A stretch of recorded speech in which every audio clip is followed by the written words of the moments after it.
और ऐसा प्रिय वर हमें दो कि तुम्हारे प्रेम हमारे प्रति दिन प्रतिदिन बढ़ता ही रहे।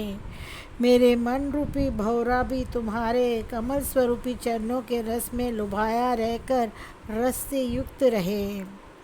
वे जहाँ जहाँ भी जिस जिस योनि में जाऊँ मैं जहाँ जहाँ भी जिस जिस योनि में जाऊँ तहाँ तहाँ मुझे तुम्हारे प्रति दास्य भाव बना रहे। तुम्हारा स्मरण और तुम्हारा ध्यान मुझे ना भूले और भाव जगत में मैं तुम्हारे साथ ही डोलती रहूं।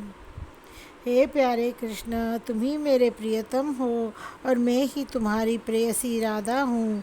मैं सदैव से अपने प्रेम सौभाग्य श्री कृष्ण का दर्शन करती रहूँ और तुम्हारी छवियों पर तन मन और जीवन न्योछावर करती रहूँ। हे दयालु, मुझे ऐसा वरदान दो कि तुम्हारी याद मुझे ना भूले और हम जहाँ कहीं भी जाएं तुम भी हमारी याद ना भूलो।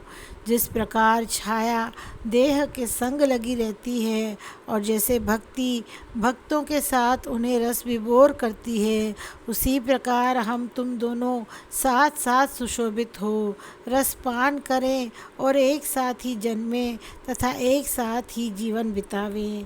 हे प्यारे, तुम दया करके ऐसा वर दो कि एक पल को भी कभी हमसे अलग ना होवो। मेरे प्राणों से ही तो तुम्हारी देह बनी है और इसलिए हे परम प्यारे, तुम्हारे अंग ही मेरे प्राण हैं। हमारी देह ही तुम्हारी मुरली बनकर सुशोभित है और वह मुरली तुम्हारे प्रेम का घर बनकर सुशोभित है। तुमने हमको अपनी अर्धांगिनी बना लिया है और हम तुम दोनों एक हैं, यही विवेक है। मुझे भेद नहीं अच्छा लगता।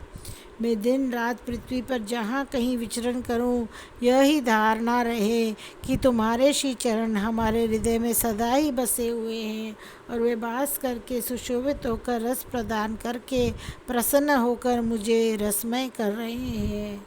तुम्हारे बिना यह तुम्हारी राधा कैसे रह पावेगी।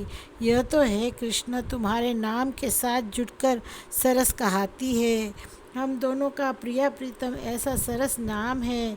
हे पूर्ण काम, तुम तनिक इन बातों का तो विचार करो। मेरा मन प्राण और आत्मा दिन रात तुम ही में लीन है। इसी प्रकार है प्रियतम, हे सुंदर, तुम्हारा मन प्राण और आत्मा मुझ में लीन है। ऐसा विचार कर विरह का अवसर जानकर मेरी पलकें नहीं गिर रही और सारे अंग जले जा रहे हैं। ऐसा कहकर प्रिया जी अत्यंत व्याकुल हो गई और विरह के भय से आंसू बरसाने लगी और वह अकुलाकर श्री कृष्ण से लिपट गई, क्योंकि बिछुड़ जाने का उसे भय हो गया था। अस्तु वह दुख में डूब गई थी। श्याम सुंदर उसकी यह दशा देखकर उनके प्रति प्यार दिखाते हुए ज्ञान देने का विचार करते हुए बोले। श्री कृष्ण ने कहा कि तुम धीरज धारण करो। मैंने तो तुम्हारी आराधना भक्तों के कल्याण के लिए की है। तुम्हारे बिना मुझे भी तो क्षण भर को भी सुख नहीं है। मेरे मन में तो तुझे आराधनी शक्ति की भक्ति है। तुम्हारे बिना तो मैं कुछ भी नहीं कर पाता। मैं तो तुम्हारी ही शक्ति से शक्तिमान कहा जाता हूँ। तुम मेरे द्वारा उत्तम योग सुनो और शोक मोह और बड़े भारी भ्रम को दूर कर दो। जो ज्ञान योगियों में भी श्रेष्ठ जनों को वो भी अत्यंत दुर्लभ है, वही है प्यारी जी इस प्रसंग के कारण तुम्हारे लिए सुलभ हो गया है। तुम योग का विशेष ज्ञान सुनो और उस पर विचार करो और इसके द्वारा अपने स्वरूप को निश्चित रूप से जानो। हे प्रिय, समस्त ब्रह्मांडों का यही स्वरूप जानो कि वहाँ एक आधार है और उस पर ही कोई वस्तु स्थित है, जिसे आधेय कहते हैं। इस प्रकार सभी वस्तुओं के दो रूप है, एक उसका आधार रूप है और दूसरा उसका आधेय रूप है।